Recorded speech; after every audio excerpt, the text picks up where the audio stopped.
আসসালামু আলাইকুম। নতুন আরও একটি ভিডিওতে সবাইকে জানাচ্ছি স্বাগতম। একদিকে ভারত আর পাকিস্তানের যুদ্ধের নাটকীয় এক যুদ্ধবিরতি চলছে।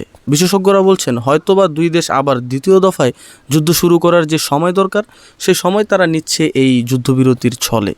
অন্য প্রান্তে গাজায় ইসরায়েলের সেনাবাহিনী দীর্ঘদিন ধরে হামলা যুদ্ধ চালানোর পর এখন তারা ইসরায়েলের প্রধানমন্ত্রী নেতানিয়াহুর কাছে আকুতি মিনতি করছে এই যুদ্ধ বন্ধ করার জন্য।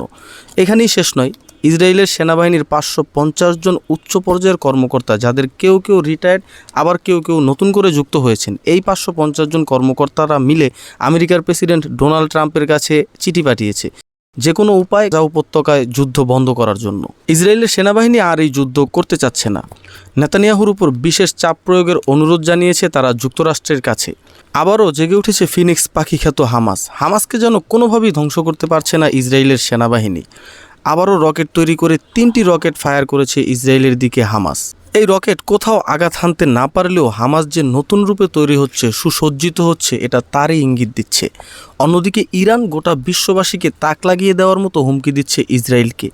একসাথে 600টি ব্যালিস্টিক মিসাইল ফায়ার করার হুঁশিয়ারি দিয়েছে ইরান। ও মাই গড! গত সপ্তাহে ইয়েমেন থেকে হুতিদের ছোড়া একটি ব্যালিস্টিক ক্ষেপণাস্ত্র তেল আবিবের বেন গুরিয়ন আন্তর্জাতিক বিমানবন্দরের সীমানার ভিতরে একটি রাস্তায় হিট করে। ইসরায়েল এই হামলার কড়া জবাব দেওয়ার হুমকি দিয়েছে ইরানকে।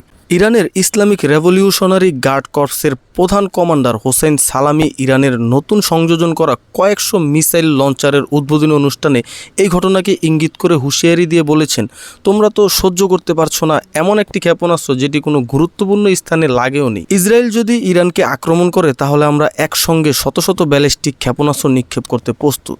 আমরা যদি তোমাদের মাথার উপর একসঙ্গে 600টি ক্ষেপণাস্ত্র ছুড়ে দিই, তার মধ্যে ধরো তোমরা তার 100টি বা 200টি ভূপাতিত করেছো, তাহলে বাকি ক্ষেপণাস্ত্রগুলোর কি হবে? একসাথে 600 ব্যালিস্টিক মিসাইল ইসরায়েলের আকাশরক্ষা ব্যবস্থাকে সম্পূর্ণ ধ্বংস করে দিবে এবং ইসরায়েলের সব গুরুত্বপূর্ণ জায়গায় ভয়ঙ্কর আঘাত হানতে সক্ষম হবে। ইতিপূর্বেও ইরান একসাথে 200টি ব্যালিস্টিক মিসাইল দিয়ে আক্রমণ করেছে ইসরায়েলে।